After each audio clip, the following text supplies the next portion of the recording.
Global IT YouTube channel में आप सभी का एक बार फिर से स्वागत है। आज जो है हम जो 500 क्वेश्चन की हमारी सीरीज चल रही थी फिटर थ्योरी के लिए, वो भी सेकेंड ईयर की, उसका हम पार्ट 15 करने वाले हैं। ठीक है, इसका जो आप क्वेश्चन है आप यहाँ पे देख रहे हैं, इसका पीडीएफ कहाँ से मिलेगा, तो उसके लिए आपको विजिट करना होगा www.globalita.org। इस वेबसाइट पे आप लोग जाएंगे। ठीक है, वहाँ पे आपके फ़ोन में इस तरह से जब वेबसाइट ओपन होगी तो यहाँ कॉर्नर में आप देखेंगे इस साइड 3 लाइनें बनी होगी, उस पर क्लिक करेंगे आप, तो वहाँ पे आपको कई सारे ऑप्शन दिखाएंगे, जिसमें से एक आपको ऑप्शन दिखाई देगा, हिंदी में लिखा हुआ होगा कोर्स। क्या लिखा होगा हिंदी में? कोर्स। कोर्स पे क्लिक कर लेना आप। वहाँ पे फिर 2-3 ऑप्शन खुल जाएंगे, जिसमें आपको इलेक्ट्रिशियन थ्योरी, फिटर थ्योरी और सब कैलकुलेशन ऐसे ऑप्शन दिखाई देंगे। आप फिटर थ्योरी पे क्लिक कर लेना। फिर अंदर आपको 2 ऑप्शन दिखाई देगा, first year and second year का। आप जो सेकंड ईयर पे क्लिक कर लीजिएगा, वहाँ पे आज की जो पीडीएफ है प्लस इसके पहले के जो पीडीएफ है सारे आपको बिल्कुल आसानी से मिल जाएंगे। चलिए तो अपने क्वेश्चन को हम लोग स्टार्ट करते हैं। आज का हमारा पहला क्वेश्चन है, रेंगना और फिसलना। रेंगना और फिसलने के बिना कौन सा पावर ड्राइव निरंतर वेग पर गति संचालित करेगा? निरंतर मतलब कंटिन्यू वेग पर कौन सा हमारा जो ड्राइव है जो पावर को जो है संचालित करेगा, जो मोशन को है वह ट्रांसमिट करेगा। लेकिन शर्त क्या है कि रेंगना और फिसलने के बिना।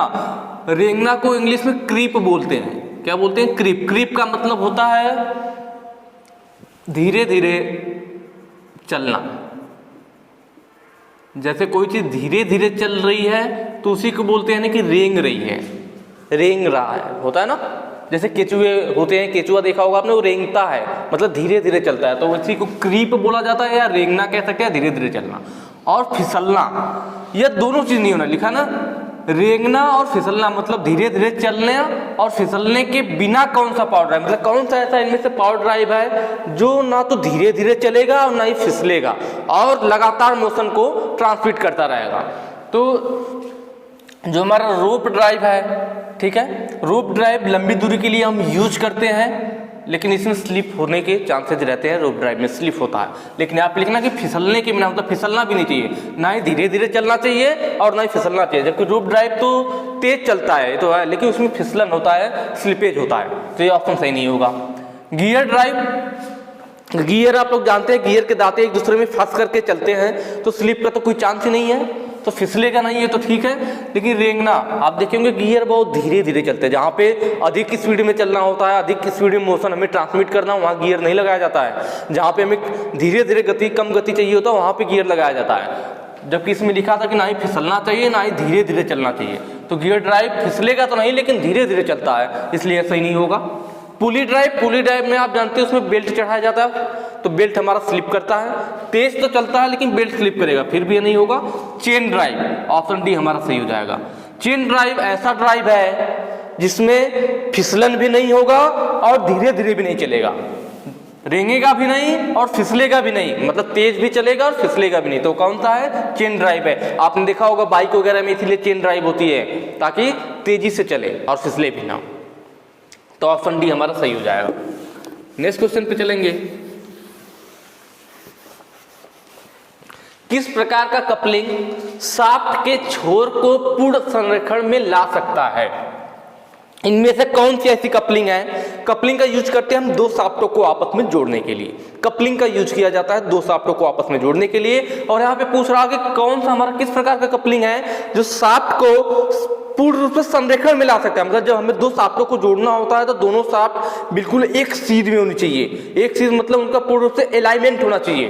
कहने का मतलब है अगर एक शाफ्ट ये है हमारे पास और दूसरी शाफ्ट ये है, अगर हमें दोनों शाफ्टों को आपस में जोड़ना है तो दोनों का जो सेंटर है बिल्कुल एक सीध में होना चाहिए, थोड़ा भी गड़बड़ नहीं होना चाहिए। तो जब दोनों का सेंटर बिल्कुल एक सीध में होता है तो उसी को पूर्ण अलाइनमेंट या संरेखण बोला जाता है। तो ये पूछ रहा है कि इनमें से कौन सी एक ऐसी कपलिंग है जो शाफ्ट के छोर को, शाफ्ट के किनारे को पूर्ण संरेखण में ला सकती है। शाफ्ट को, दोनों शाफ्टों को जब जोड़ रही है तो बिल्कुल अलाइनमेंट मिला दे, वो कौन सी कपलिंग होती है? मैंने पहले भी ऐसा क्वेश्चन में बताया हुआ है, तो वह होती है आपकी प्लेट कपलिंग। कौन सी होती है? प्लेट कपलिंग होती है, जो कि जब शाफ्ट को हमें पूर्ण रूप से संरेखण में लाना हो, पूर्ण रूप से अलाइनमेंट में लाना हो, तब हम प्लेट कपलिंग का यूज करते हैं। क्लैंप कपलिंग कब यूज करते हैं? जब हमें 2 शाफ्टों को जोड़ना हो और वो पहले से ही क्या हो? अलाइनमेंट में हो। अगर शाफ्ट हमारी अलाइनमेंट में है तो हम क्लैंप कपलिंग का यूज करते हैं, लेकिन अगर हमें शाफ्ट को अलाइनमेंट में लाना है तो अब हम प्लेट कपलिंग का यूज करेंगे। सेफ्टी कपलिंग क्या होती है? सेफ्टी कपलिंग को स्लिप कपलिंग के नाम से भी जानते हैं। सेफ्टी कपलिंग कहिए, स्लिप कपलिंग कहिए। इस कपलिंग में क्या होता है, कपलिंग में आगे जो होता है इस टाइप से गोलाई में तो होती है, लेकिन आगे से दांते टाइप के कटे होते हैं। इधर भी कपलिंग जो होगी इसमें भी ऐसे दांते टाइप के कटे होते हैं। यह कपलिंग इधर शाफ्ट जोड़ दी जाएगी और इधर दोनों शाफ्ट आपस में जुड़ जाएंगे इस कपलिंग के द्वारा। दोनों में दांते कटे होते हैं, एंगुलर दांते होते हैं। यह आपस में फंस करके चलते हैं। जब हमारे मशीन पर अधिक लोड पड़ता है, जब मशीन पे अधिक लोड पड़ता है तो क्या करते हैं, इस दांतों के उस तरह से सेट किया गया होता है कि जब अधिक लोड पड़े तो दांते आपस में स्लिप हो जाते हैं। कम लोड पड़ेगा अच्छे से चलेंगे, जब ज्यादा लोड पड़ेगा तो ये दांते स्लिप हो जाएंगे और मशीन में टूट फूट होने से बचा लेते हैं। तो जहाँ पे हमें मशीन को बचाना हो उससे टूट फूट वगैरह से, तो वहाँ पे यूज करते हैं सेफ्टी कपलिंग। इसीलिए सेफ्टी कपलिंग कहते हैं। या स्लिप मतलब स्लिप कर जा रहा है, सेफ्टी का मतलब आपका सुरक्षा कर रहा है। जहाँ पे ज्यादा पावर होगा ये तुरंत स्लिप कर जाएगा और आपके मशीन को सुरक्षित रख लेगा। तो ये होता है हमारा सेफ्टी या स्लिप। यूनिवर्सल कपलिंग कब यूज करते हैं? यूनिवर्सल कपलिंग में क्या होता है, जब हमारे शाफ्ट में डिसअलाइनमेंट हो, वो पूर्ण रूप से संरेखण में नहीं हो। कितना डिसअलाइनमेंट हो? एंगुलर डिसअलाइनमेंट हो 15 डिग्री तक का। कितना? 15 डिग्री। जब 15 डिग्री तक का डिसअलाइनमेंट होता है, मिसअलाइनमेंट होता है, तो वहाँ पे यूनिवर्सल कपलिंग यूज करते हैं। तो इसमें हमारा ऑप्शन ये सही हो जाएगा।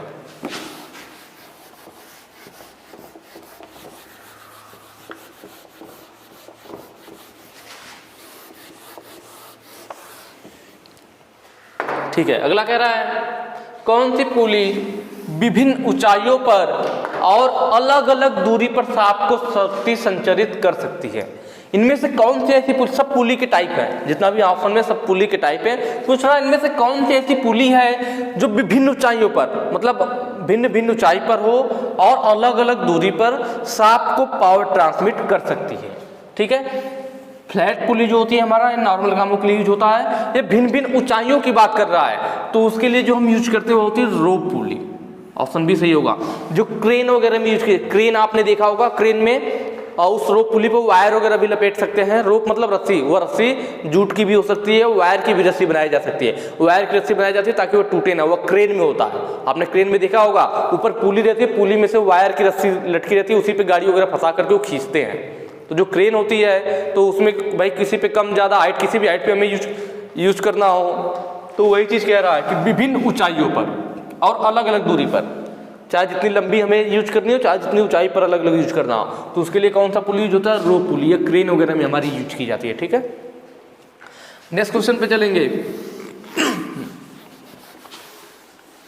बेल्ट फास्टनर का नाम बताइए। फिगर दे रखा है, पूछ रहा है कौन सा बेल्ट फास्टनर है। आपको मैंने पहले भी बताया है कि जो वायर टाइप हमारे बेल्ट फास्टनर होते हैं ये लाइट, ठीक है, लाइट वर्क के लिए यूज किए जाते हैं। लाइट मतलब हल्के, किसके लिए? हल्के कामों के लिए यूज किए जाते हैं। लाइट का मतलब होता है हल्का। और जो जैक्सन टाइप बेल्ट फास्टनर है और क्रिसेंट प्लेट, ये दोनों मीडियम वर्क के लिए,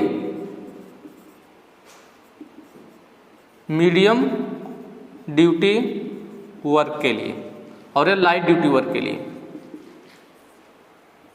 और हैवी ड्यूटी के लिए हमने बताया था लेगरले टाइप होता है। कौन सा होता है? लेगरले टाइप आपका बेल्ट फास्टनर होता है जो हैवी ड्यूटी के लिए यूज किया जाता है। चलिए, लाइट ड्यूटी के लिए हो गया हमारा वायर टाइप, और मीडियम ड्यूटी के लिए जैक्सन टाइप और क्रिसेंट प्लेट टाइप। यहाँ बात कर रहा है फिगर दे करके कि ये कौन सा है हमारा। वायर टाइप में क्या होता है, आपने देखा होगा, ऐसे हमारी बेल्ट होती है, इधर दोनों बेल्ट को जब हमें जोड़ना है तो इन बेल्ट पे क्या करते हैं, वह एक रॉड डाल करके हम वायर लपेट दिया जाता है इधर से इधर, और इसमें से तार छेद करके।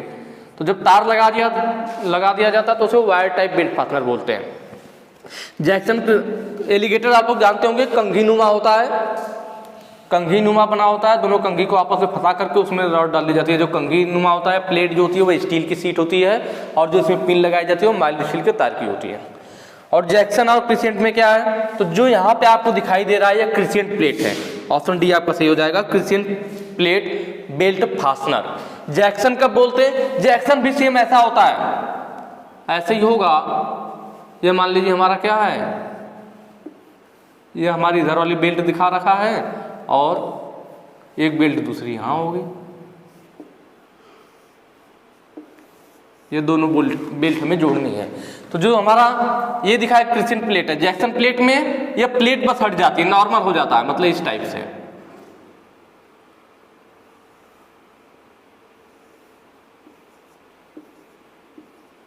ऐसे जुड़ा हुआ होता है।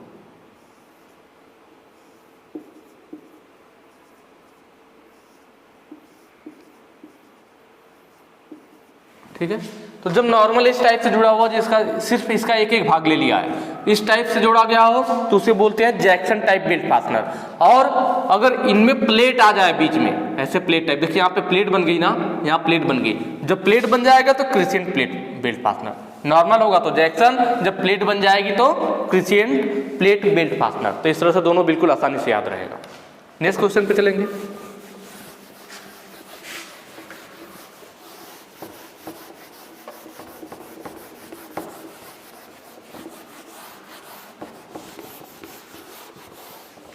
ठीक है, अगला कह रहा है यदि केंद्र दूरी x है तो ओपन बेल्ट की लंबाई की गणना का सूत्र क्या है। देखिए ओपन बेल्ट की लंबाई का गणना करने के लिए जो बेल्ट होती है हमारी, उसकी लंबाई की गणना करने के लिए, कैलकुलेशन करने के लिए अलग अलग फार्मूले, 2-3 फार्मूले हैं। तो हमें ध्यान देना होता है क्वेश्चन में पूछ क्या रहा है, जब उनके बीच की दूरी x दी हो तब के लिए पूछ रहा है कि अगर यदि केंद्र की दूरी क्या दी हो, x दी हो। ओपन बेल्ट कैसा होता है आप जानते हैं, एक पुली हो गई, दूसरी पुली हो गई, इस पुली का मान लीजिए डायमीटर, बड़ी वाली पुली है, छोटी पुली है, एक को थोड़ा छोटा बना देते हैं। ठीक है, ये बड़ी पुली हो गई, वह छोटी पुली हो गई। बड़ी वाले का डायमीटर हमने कैपिटल डी मान लिया, और जो छोटी वाली पुली है इसका डायमीटर हम लोग क्या मान लेते हैं, स्मॉल डी मान लेते हैं। और इन दोनों पुली के बीच की दूरी से, केंद्र के बीच की, इसका केंद्र यहाँ है, इसका केंद्र यहाँ है, तो दोनों के केंद्र के बीच की दूरी हम मान लेते हैं क्या है, x है। ओपन बेल्ट है तो ऐसे बेल्ट चढ़ा हुआ होगा, तभी तो ओपन बेल्ट कहलाएगा। ठीक है, अगर यह पुली हमारी इधर को घूमेगी तो चलिए वो तो अलग बात है, इस टाइप से है। अब हमसे पूछ रहा है कि इस पे जो बेल्ट चढ़ाया जाएगा उसकी लंबाई कितनी होगी। तो उसकी लंबाई निकालने के लिए जो फार्मूला होता है ऑप्शन नंबर सी सही होगा आपका, L = D + D/2। Capital D मतलब बड़े पुली का व्यास, स्मॉल d मतलब छोटे पुली का व्यास, बटे 2 इंटू 3 सही, 3 सही 1/7 प्लस 2x। x क्या है आपका, दोनों पुलियों के केंद्र के बीच की दूरी है। तो इस फार्मूले से निकाला जाता है। ये किसका हो गया, ओपन बेल्ट का हो गया। अगर यहीं पे पूछ लेता कि केंद्र की दूरी x है और क्रॉस बेल्ट की लंबाई की गणना कीजिए, किसकी, क्रॉस बेल्ट। क्रॉस बेल्ट में क्या होता, यह हमारा क्रॉस में हो जाता,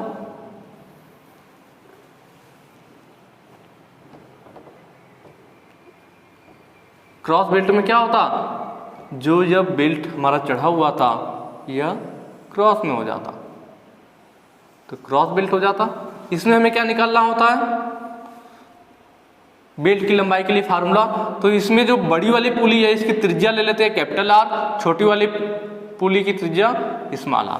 ठीक है, तो इसके लिए जो फार्मूला होता है इसमें L = बोलते हैं, इसमें LC लिख देते हैं बेस में। C का मतलब क्रॉस वाली की लेंथ निकाल रहे हैं, क्रॉस की लेंथ निकालने इसलिए C लिख देते हैं, = अब हम निकालेंगे देखिए दो चीजें होगा, capital C/2 plus small c/2।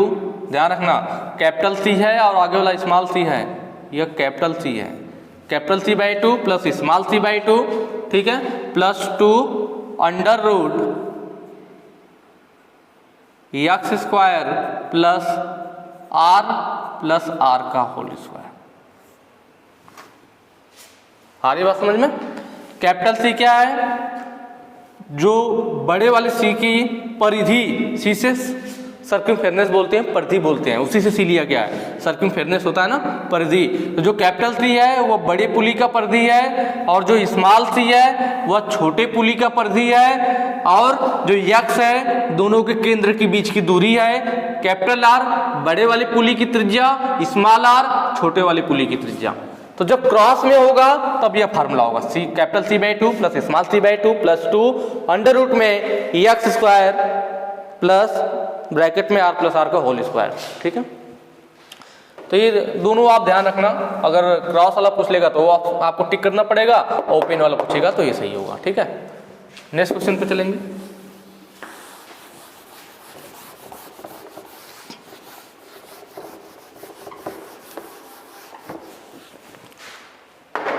अगला क्वेश्चन कह रहा है इस पुली के प्रकार का नाम बताइए। पुली दिखाई गई है, इसके प्रकार का नाम पूछ रहा है। इसके पार्ट्स के भी नाम देख लेते हैं। जो यह वाला हिस्सा दिखाई दे रहा है, जो ये मोटाई में गोलाई में ऊपर वाला हिस्सा, ये जो मोटाई में गोलाई में बना हुआ है, इसको रिम बोलते हैं। और इसमें आपको दिख रहा होगा जो अंदर वाला गोलाई में है, जो ऊपर वाला हिस्सा गोलाई में बना था उसे रिम कहते हैं। जो अंदर जो शाफ्ट पे लगाया जाता है, जो चढ़ाया जाता है, वो वाला जो हिस्सा होता है उसे हब बोलते हैं। ठीक है, रिम और हब को जोड़ने के लिए जो भुजा आपको दिख रही है, इसको बोलते हैं आर्म।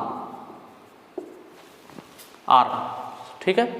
अब देखते हैं, पूछ रहा है इस पुली के प्रकार का नाम क्या है। देख रहे हैं पुली पूरी सिंगल है, एक स्प्लिट होती है जो दो भागों में होती है। एक सॉलिड होती है, सॉलिड पुली है, और कैसा है, फ्लैट वाला है। तो यहां पे देखेंगे तो ऑप्शन बी दिख रहा होगा आपको, फ्लैट पुली। फ्लैट दिख रही है, फ्लैट पुली। स्टेप पुली होती तो इस टाइप से बना होता ना, एक बड़ा स्टेप होता, फिर उसके आगे छोटा स्टेप होता, फिर छोटा स्टेप होता, तो स्टेप पुली बोल देते हैं। वी ग्रुप पुली में क्या होता है आपका, ग्रुव कटा होता। कैसे कटा होता, वी टाइप का ग्रुव कटा होता, तो वी ग्रुप पुली हो जाती। फास्ट और लूज में दोनों पुली साथ में दिखाता है। आपने अभी पीछे भी फिगर दिखा होगा, इस टाइप से रहता है ना। इस पे कंप्लीट लाइनिंग रहती है और इस पे डॉटेड से रहती है। जो डॉटेड वाली होती है वो लूज पुली और कंप्लीट वाली फास्ट पुली। नेक्स्ट क्वेश्चन पे चलेंगे।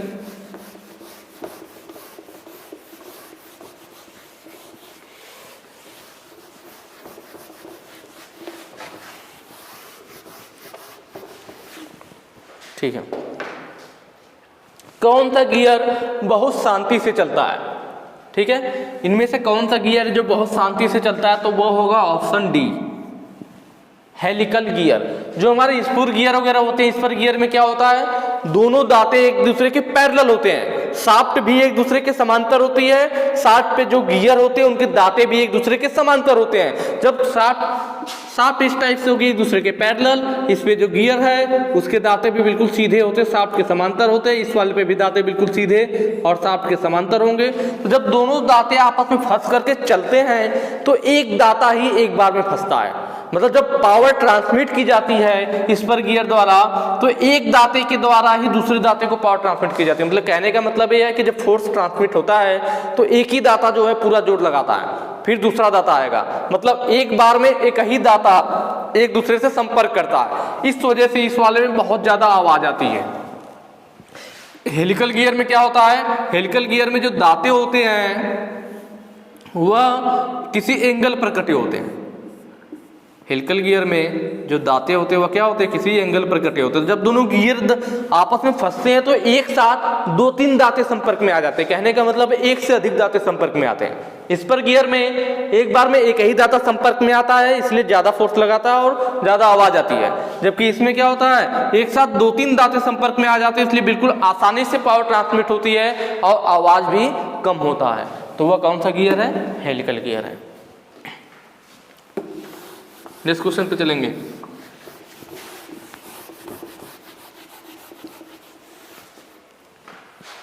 अगला कह रहा है बैच संख्या, आवंटन की तारीख, उत्पाद की पहचान, बैच के आकार का पता लगाने के लिए कौन से प्रलेखन कार्ड का उपयोग किया जाता है। देखिए हम लोगों ने बताया था प्रोसेसिंग चार्ट में क्या होता है, प्रोसेस बताया जाता है कि इस मशीन पर पहले ड्रिल करना है, ड्रिल के बाद कौन सा ऑपरेशन, उसके बाद मतलब जो किसके बाद कौन सा ऑपरेशन क्या करना है, कौन कौन सा काम करना है, वो प्रोसेसिंग चार्ट में बताया जाता है। जॉब कार्ट में क्या होता है, जॉब कार्ट पे सब आपकी चीजें डिटेल में लिखी होती है। प्रोसेसिंग तो प्रोसेस बताया जाता है ना कि इसके बाद ड्रिल करना है, क्या करना है। आप बाइक वगैरह भी सर्विस कराने जाते होंगे तो आप पर भी जाते ही आपको बोला जाता है कि पहले जॉब कार्ड बनवा लीजिए। क्या बनवा लीजिए, जॉब कार्ड बनवा लीजिए, जिससे कि पता चल सके कि नहीं आपको, है ना, बैच संख्या कौन सी है, आवंटन की तारीख, उत्पाद की पहचान कि क्या चीज, उस पर डिटेल पूरी लिखी जाती है। कौन सी बाइक है आपकी, डेट लिखा जाएगा, उस पर समय भी लिखा जाता है, किस टाइम पे इसकी सर्विस का होगा, 12 बजे होगा, 1 बजे होगा। तो वही होता है आपका जॉब कार्ड, जिसपे आपकी सारी चीजें होती है कि बैच संख्या, आवंटन की तारीख, उत्पाद की पहचान और बैच के आकार का पता किस पे होगा, जॉब कार्ड पे होगा। नेक्स्ट क्वेश्चन देखेंगे। गियर मैकेनिज्म का नाम है, यहाँ आपको फिगर दे रखा है, पूछ रहा है कौन सा गियर मैकेनिज्म है। ठीक है, जिन लोगों ने गियर पढ़ा होगा तो बिल्कुल आसानी समझ में आ रहा होगा कि एक गियर गोल है और एक बिल्कुल सीधा है, उस पर दांते कटे हुए। एक हिस्सा बिल्कुल सीधा है जिस पर दांते कटे हुए हैं और एक गोल है जिस पर दांते कटे हुए। गोल वाला गियर हो गया और ये आपका सीधा हो गया, तो इसको बोलते हैं रैक। और जो छोटे गियर होते हैं उसको बोलते हैं पिनियन। ठीक है, रैक पे अनंत दांते कह सकते हैं, इस पे सीधे या बिल्कुल सीधा होता है और इस पे दांते कटे होते हैं। और पिनियन मतलब गियर जैसा होता है और इस पे दांते कटे होते हैं। इनका यूज कहाँ होता है तो आपको मालूम है, जब यह मान लीजिए पिनियन घूम रहा है, अगर यह गोल गोल घूम रहा होगा पिनियन, तो इससे जो रैक का दांता फंस के चलेगा तो यह बिल्कुल सीधा आगे पीछे होगा, इधर होगा या इधर होगा, तो बिल्कुल सीधा चलेगा ना।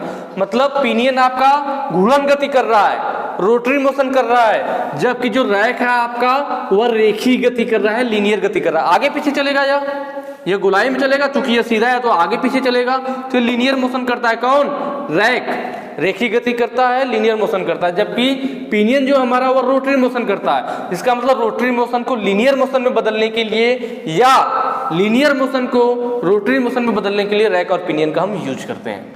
ठीक है, तो यहाँ पे पूछ रखा था गियर मैकेनिज्म कौन था, तो यह है rack and pinion. Option C आपका सही हो जाएगा, rack and pinion. Next question पे चलते हैं। अगला पूछ रहा है सीसा कौन से बियरिंग मटेरियल। ठीक है, लेड ब्रॉन्ज बियरिंग मटेरियल की बात कर रहा है, लेड ब्रॉन्ज बियरिंग मटेरियल। ठीक है, इसमें सीसा की परसेंटेज क्या होती है यह पूछ रहा है। किसमें, सीसा कौन सा bearing, lead bronze bearing material. इसमें जो हमारा कापर होता है वह होता है 74%। कापर कितना होता है, 74% होता है। और जो लेड है, लेड का मतलब सीसा, वह होता है 24%। 74 और 24 आपका हो गया 98। और जो टीन होती है वो 2% होती है इसमें। ठीक है, टीन कितना होगा, 2% होगा। तो यहाँ पे हम देख रहे हैं सीसा कितना परसेंट है, 24% है। और यहाँ पे पूछा था सीसा कौन सा बियरिंग मटेरियल, सीसा की प्रतिशत घटक क्या है। चूंकि अगर यहाँ पे अगर परसेंटेज का यह निशान लगाता तो यहाँ दशमलव नहीं होता तो 24 लिखता। 24 कब लिखता, जब यहाँ परसेंटेज का निशान लगा होता। परसेंटेज नहीं लगा हुआ है तो परसेंटेज का मतलब यही होता है 24% मतलब क्या, 24/100। अगर आप परसेंटेज का निशान हटाओगे तो 100 से भाग हो जाएगा। जब 100 से भाग दोगे, 2 जीरो है तो 2 अंक पे 0.24, इसीलिए 0.24 लिखा हुआ है। और अगर ये परसेंटेज के रूप में लिख देता तो दशमलव हट जाता, तो 24% लिखता। परसेंटेज का अगर आप निशान हटा दोगे, प्रतिशत का निशान हटा दोगे तो 100 से भाग करना पड़ेगा, तो ऐसे लिख दिया जाता है। ठीक है, तो यहाँ पे क्या हो गया आपका, सीसा जो है वो 24% है, परसेंट हटाएंगे तो 0.24 आ जाएगा। ऑप्शन सी आपका सही हो जाएगा। नेक्स्ट क्वेश्चन पे चलेंगे।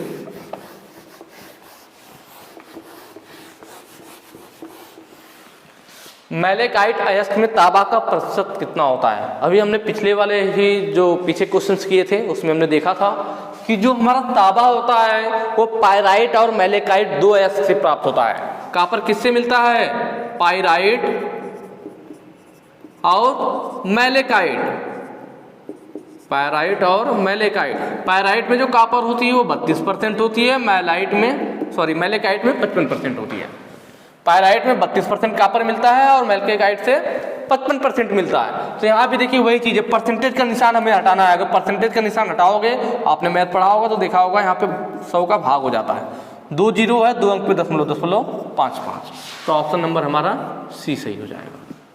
ठीक है, नेक्स्ट क्वेश्चन पे चलते हैं।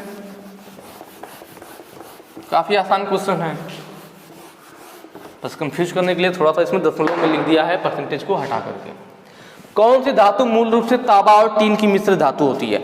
इसमें से कौन सा ऐसा मटेरियल जो कि कॉपर और टीन का मिश्र धातु है। आपको मालूम है कॉपर और जिंक मिलाते हैं तो ब्रास बनता है, पीतल बनता है। और जब कॉपर और टीन मिलाते हैं तो क्या बनता है, ब्रोंज बनता है। ब्रोंज मतलब कांस्य, ब्रोंज किसको मिलाने पर, कॉपर और टीन को मिलाने पर। तो यही पूछ रखा है, ऑप्शन डी हमारा सही होगा कि कौन सी धातु मूल रूप से कॉपर और टीन की मिश्रण है, तो वह होगी हमारे ब्रोंज। ऑप्शन डी सही हो जाएगा। ठीक है, अगले क्वेश्चन पे चलेंगे।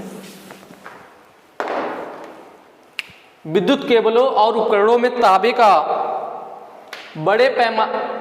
पैमाने पर उपयोग क्या किया जाता है, क्या किया जाता नहीं, क्यों किया जाता रहेगा। ठीक है कि विद्युत केबल और उपकरणों में जो तांबे का बड़े पैमाने पर उपयोग क्यों किया जाता है, तो विद्युत केबल वगैरह में हम तांबे का अधिक उपयोग इसलिए करते हैं क्योंकि विद्युत की बात है ना, वह गुड कंडक्टर होता है। ऑप्शन डी आपका सही होगा। गुड कंडक्टर मतलब अच्छा चालक, अच्छा चालक, चालक मतलब जिसमें से करंट आसानी से प्रवाहित हो सके।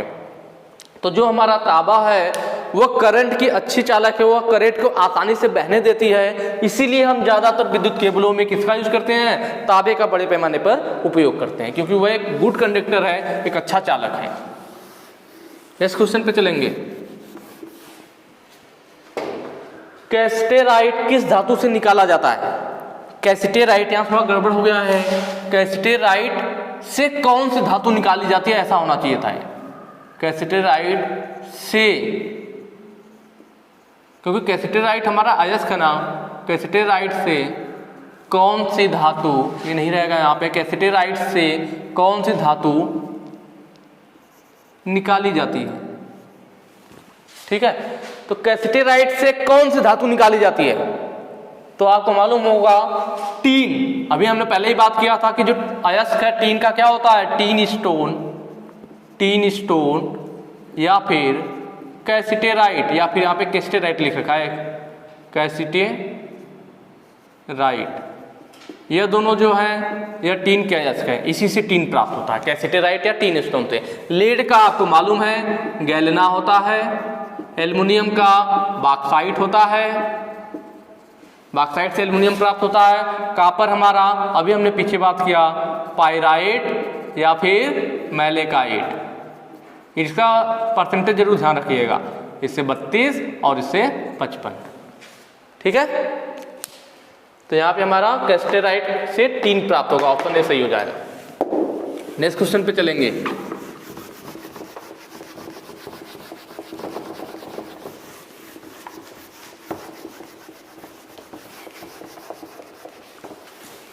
ठीक है, अगला कह रहा है कौन सा कपलिंग में डिसएंगेज प्रावधान होगा। कहने का मतलब है इसमें से कौन सी ऐसी कपलिंग है जो अधिक लोड पड़ने पर ऑटोमेटिक डिसएंगेज हो जाए, जिससे कि हमारी मशीन में टूट फूट होने से बच जाए, यही पूछना चाह रहा है। कौन सी कपलिंग में डिसएंगेज का प्रावधान, डिसएंगेज, एंगेज मतलब आपस में मिल जाना, डिसएंगेज मतलब अलग हो जाना। तो इनमें से कौन सी ऐसी कपलिंग है जिसमें डिसएंगेज का प्रावधान दिया गया है, जिससे कि अगर लोड अधिक पड़ता है तो उस सिचुएशन में वो डिसएंगेज हो जाए और मशीन को टूट फूट से बचा ले। तो अभी हमने पीछे ही बात किया, तो वो कौन सा है, स्लिप टाइप कपलिंग, जिसे हम सेफ्टी कपलिंग के नाम से भी जानते हैं। किस नाम से जानते हैं, सेफ्टी कपलिंग के नाम से भी जानते हैं कि यह सुरक्षा प्रदान करती है। तो ऑप्शन बी सही हो जाएगा, स्लिप टाइप या सेफ्टी कपलिंग। क्योंकि आपको मालूम है क्लैंप वाला कब यूज करते हैं, जब दो शाफ्ट हमारी पहले से ही अलाइनमेंट स्थिति में हो, तो क्लैंप कपलिंग का यूज किया जाता है उन शाफ्टों को जोड़ने के लिए। दो शाफ्टों को हमें जोड़ना है और वो पहले से ही अलाइनमेंट की स्थिति में है, संरेखण की स्थिति में है, तो क्लैंप कपलिंग यूज करते हैं। यूनिवर्सल कपलिंग कब यूज करते हैं, मैंने बताया था जब दो शाफ्टों में 15 डिग्री तक का मिसअलाइनमेंट हो, एंगुलर मिसअलाइनमेंट हो, कितने तक, 15 डिग्री तक का, तब यूनिवर्सल कपलिंग यूज किया जाता है। प्लेट कपलिंग कब यूज करते हैं, जब दो शाफ्टों को हमें जोड़ना हो और उन्हें पूर्ण रूप से संरेखण में लाना हो। दो शाफ्टों को जोड़ना भी हो, संरेखण में नहीं है, अलाइनमेंट में नहीं है, उसे पूर्ण रूप से अलाइनमेंट में लाने के लिए और जोड़ने के लिए प्लेट कपलिंग यूज करते हैं। नेक्स्ट क्वेश्चन पे चलेंगे।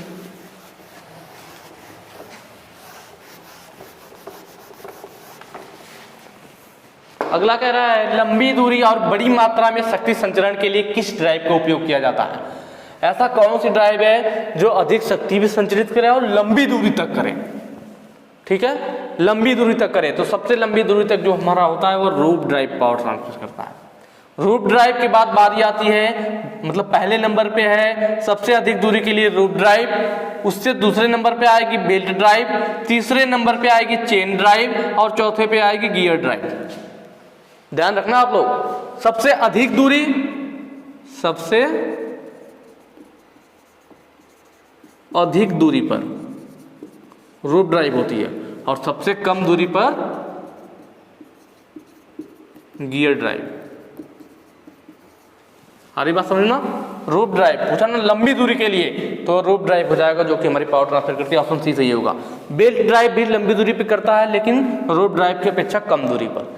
चेन ड्राइव उससे भी कम दूरी पर। और गियर ड्राइव आप जानते हैं दो गियर आपस में मिल करके चलते हैं, तो जहां पर जगह कम होता है तो ऐसी जगहों पे हम गियर ड्राइव यूज करते हैं, मतलब जहां पे बहुत ही दो शाफ्टों के बीच में कम दूरी हो तब पावर ट्रांसमिट करने के लिए गियर ड्राइव, मतलब सबसे कम दूरी पर गियर ड्राइव यूज करते हैं। नेक्स्ट क्वेश्चन में चलेंगे।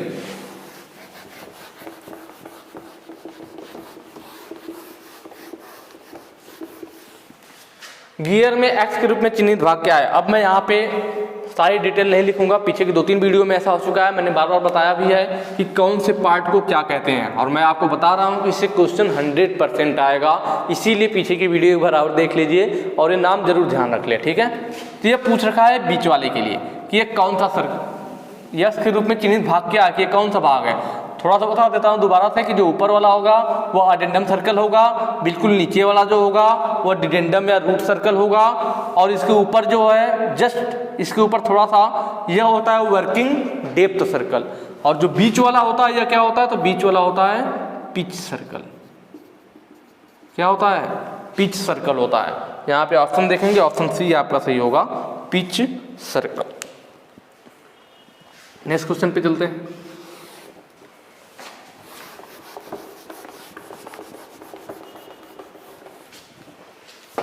अगला कह रहा है कौन सी चेन ड्राइव शांत और यूनिफॉर्म ड्राइव प्रदान करती है? यूनिफॉर्म मतलब लगातार, अच्छा, और शांत जिसमें आवाज नहीं होती है, तो कौन सी ड्राइव है? तो यह जो तीनों है, यह तो रोलर टाइप ड्राइव के ही प्रकार है। डुप्लेक्स चेन, सिंप्लेक्स चेन और ट्रिपल रोलर, ठीक है। सिंप्लेक्स में क्या होता है? सिंगल चेन होती है, डुप्लेक्स में डबल होती है, ट्रिप्लेक्स में ट्रिपल होती है। तो यह किस टाइप? तो यह रोलर टाइप चेन के, रोलर टाइप जो चेन होती है हमारी, जो साइकिलों में चेन होती है देखते हैं उसमें जो दाने होते हैं रोलर टाइप वाले होते हैं। तो रोलर टाइप जो चेन होता है वह ये 3 टाइप का आता है, सिंप्लेक्स, सिंगल वाला, डुप्लेक्स, डबल वाला, ट्रिपल वाला, ठीक है। इनमें आवाज होती है। यह पूछ रहा है कौन सी चेन ड्राइव शांत होती है, जिसमें किस चेन में आवाज नहीं आती है, शांत होती है। तो जो ऑप्शन बी है टूथड चेन, या इसको हम साइलेंट चेन के नाम से भी जानते हैं, इसका दूसरा नाम है साइलेंट चेन, टूथड चेन या साइलेंट चेन। इसमें दांते टाइप के बने होते हैं, ठीक है, और इस चेन से आवाज नहीं आती है, यह चेन ड्राइव बिल्कुल शांत होती है। तो ऑप्शन बी हमारा सही होगा, जिस ड्राइव से आवाज नहीं आती है, शांत होती है। कौन सा वाला? टूथड चेन, या फिर उसे साइलेंट चेन के नाम से भी जानते हैं। नेक्स्ट क्वेश्चन देखेंगे। अगला कह रहा है कौन सा गियर एक दूसरे के सममित है और समकोण पर गति संचरित करता है? मतलब इनमें से कौन सा ऐसा गियर जो एक दूसरे के जैसा सिमेट्रिक है, एक दूसरे के जैसा है और समकोण पर जो है वह गति को संचरित करता है। पावर को कैसे ट्रांसमिट कर रहा है? समकोण पर, एंगुलर पर, ठीक है। तो समकोण पर तो आपको मालूम होगा जो मीटर गियर यहाँ लिखा हुआ है, दरअसल माइटर गियर बोलते हैं, ऑप्शन बी सही होगा, माइटर गियर। हमने बात किया था पहले भी इसका, दरअसल यह बेवल गियर का ही रूप है। बेवल गियर में क्या होता है कि शाफ्ट एक दूसरे के समांतर नहीं होती, वो किसी एंगल पर होती है। शाफ्ट एक दूसरे के असमांतर होते हैं, किसी एंगल पर होती है।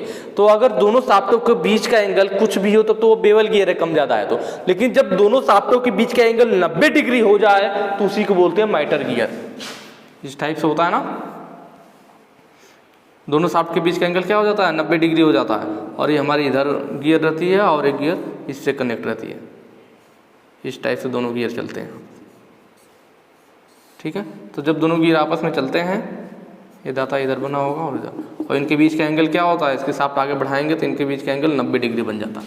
तो जब दोनों गियरों के बीच का एंगल 90 डिग्री हो जाए तो उसी गियर को बोलते हैं माइटर गियर, और यहाँ पे पूछा था समकोण पर गति के लिए, ठीक है।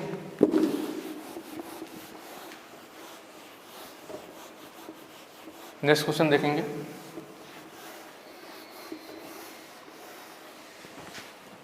सोल्डरिंग आयरन का सिर बनाने के लिए जो सोल्डरिंग आयरन होता है जिससे सोल्डरिंग की जाती है, उसका सिर का मतलब हेड, जो सोल्डरिंग आयरन का हेड होता है, ठीक है। इस तरह से सोल्डरिंग आयरन होती है ना, इसमें रॉड हैंडल लगा होता है और यहाँ पे होती है हमारे आगे उसका हेड होता है। हेड को भी ऐसे बनाया गया होता है वो नाम।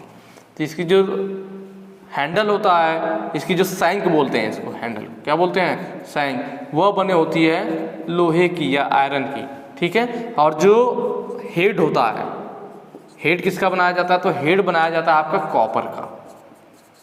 सोल्डरिंग आयरन का हेड किसका बनाया जाता है, कॉपर का बनाया जाता है। कॉपर मतलब तांबा, ऑप्शन डी सही होगा। कॉपर का क्यों बनाते हैं, क्योंकि जब सोल्डरिंग आयरन यह जो होता है, इससे जब हमें सोल्डरिंग करना होता है तो इसके हेड को गर्म किया जाता है। इसके हेड को गर्म करते हैं आग में, जब ये गर्म हो जाता है तो इससे फिर सोल्डर को पिघला करके सोल्डरिंग की जाती है। तो जो हमारा कॉपर होता है, कॉपर में ऊष्मा चालकता अच्छी होती है, मतलब इसमें जल्दी से ऊष्मा को सोखती है, ठीक है।